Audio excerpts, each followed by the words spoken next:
خواہشات کا پورا ہونا قبولیت کی علامت نہیں۔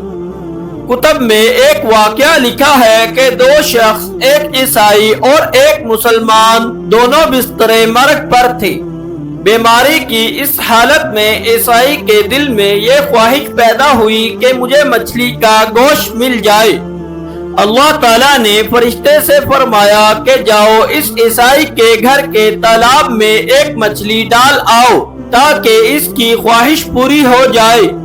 مسلمان کے دل میں یہ آرزو ابھری کہ زندگی کے اس آخری حصے میں مجھے زیتون کا تیل میسر ہو جائے۔ اللہ پاک نے فرشتے کو حکم دیا کہ اس کی الماری کے اندر زیتون کا تیل ہے، جاؤ اسے گرا دو۔ اللہ تعالیٰ کا حکم ہے کہ اس عیسائی کی خواہش پوری کر دو اور اس مسلمان کا زیتون کا تیل گرا دو۔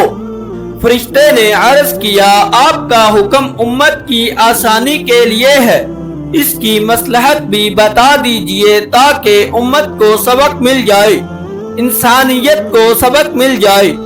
اللہ رب العزت نے فرمایا، وہ جو عیسائی ہے دنیا کے لحاظ سے اس کی ایک نیکی باقی ہے، میں چاہتا ہوں کہ اس کی اس نیکی کا بدلہ بھی دنیا کے اندر ہی دے دوں، اور جہاں تک تعلق اس مسلمان کا ہے تو اس کی ایک ہی کوتاہی اس کے دامن پر رہ گئی ہے۔